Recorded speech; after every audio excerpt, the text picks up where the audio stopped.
बहुत समय पहले की बात है, किसी गुरुकुल में बहुत से बच्चे शिक्षा लेने आते थे।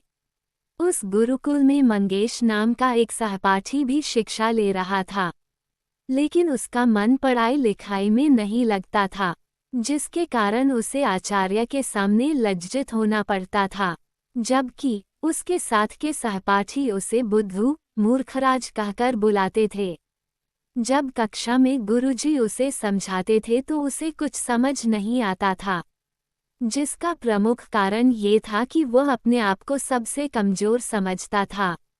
एक दिन जब बहुत समझाने के बाद भी उसे कुछ समझ नहीं आ रहा था तो आचार्य ने कहा, बेटा मंगेश, जब तुम्हारा मन पढ़ाई लिखाई में नहीं लगता तो तुम गुरुकुल छोड़कर अपने गांव चले जाओ। वहां पर अपने माता पिता के काम में भी हाथ बंटा सकते हो।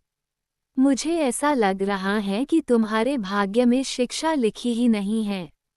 मंगेश अपने गुरुदेव के चरणों को स्पर्श करता है और वह वापस अपने गांव की तरफ निकल पड़ता है। कुछ दूर पैदल चलते हुए वह थकान और भूखा महसूस करने लगता है। उसे एक कुआं दिखाई देता है। वह सोचता है कि चलो मेरे पास जो सत्तू है उसे यहीं पर खा लेता हूँ और कुएं से पानी भी पी लूँगा। उसी कुएं से एक औरत पानी भर रही थी।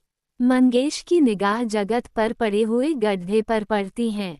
वो उस औरत से कहता है कि आपने घड़े रखने के लिए अच्छे गड्ढे बनवाए हैं। औरत उसकी बात को सुनकर कहती है, जगत पर यह गड्ढे बनाए नहीं गए हैं, बल्कि यह घड़े को रखते रखते बन गए हैं।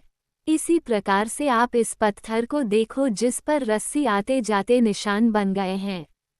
मंगेश सोचता है, जब मिट्टी का घड़ा रखते रखते यहाँ पर गड्ढा बन सकता है तो मेरे किसी भी चीज़ को बार बार अभ्यास करने से उसे क्यों नहीं सीख सकता। वह वापस फिर से गुरुकुल जाता है। वह अपने मन की बात को अपने गुरुदेव को बताता है। इस तरह से वह फिर से विद्या सीखना शुरू कर देता है। आगे चलकर वह बालक मंगेश एक बहुत बड़ा संस्कृत का विद्वान बनता है। नैतिक सीख, एक ही चीज़ को बार बार करने से आप उस चीज़ में पारंगत हो जाओगे।